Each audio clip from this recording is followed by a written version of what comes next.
Going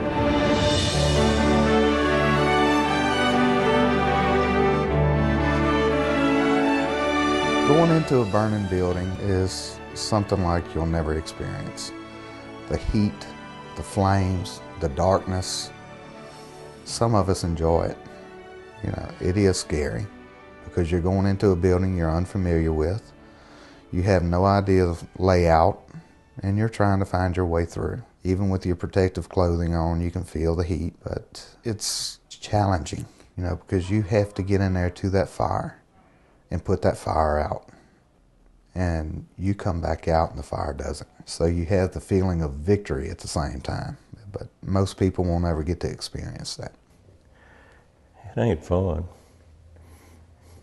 You put all your gear on and you go and hope and pray that nothing collapses on you and you find what you're looking for in a hurry so you can get out. See, you got to respect that fire.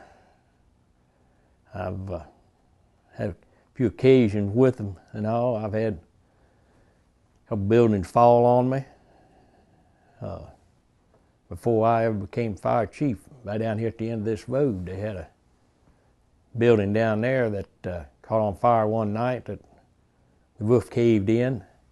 I went down there to this fire, and like I said, the old Walker Fire Department would just go way down the ashes.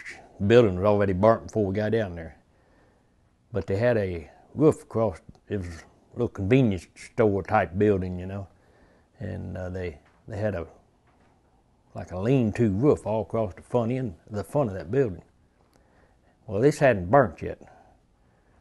And I was under that roof, putting water on the coals inside that building, when all of the brick and all started crumbling on the side of me and all. And I realized that roof was falling. I got to get out from under it. And I turned around and run to get out from under that building, roof, you know. And this roof, no telling how much it would weigh, several thousand pounds, and I know if it falls on me, what's going to be left of me, you know.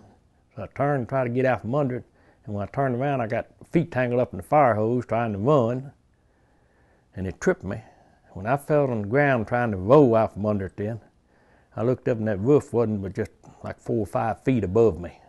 You had to be careful when you went into a building because you never know what you was going to run across or what was going to happen. I've fallen through floors in trailers because after they get wet and half burned, you know. We've had parts of buildings fall down, but we were lucky. It's hot. It's hot. You learn. You trust your training. You trust your equipment, and you trust your fellow firefighter. You go in, and if there's possible life at stake, you go in and do the best you can to make sure there's no one in there or that don't happen. And then your second avenue is protect property. Try to put the fire out, save as much of their property as you can.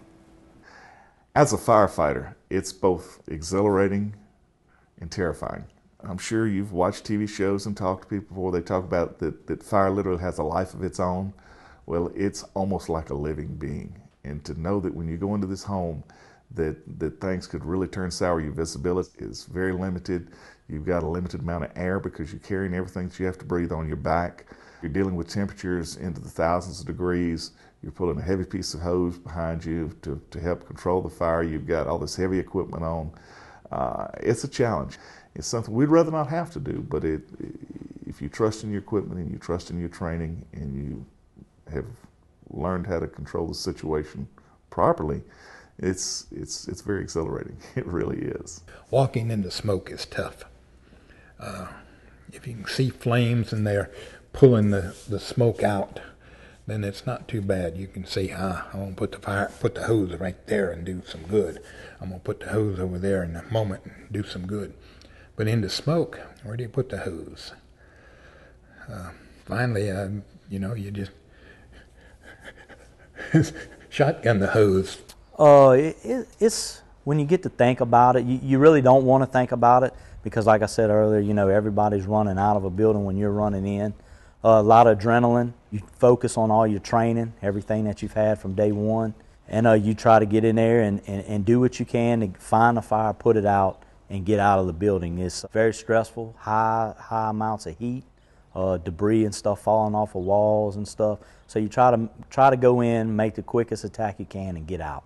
I had a lot of the police officers that I worked with says, "There's no way that you could pay me to go in a burning building."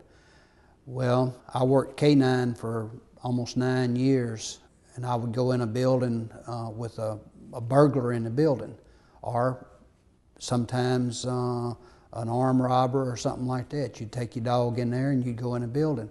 Well, you don't know if that person has a knife or a gun or whatever, but you go in there because that's your job. Well, it's the same way with the fire department.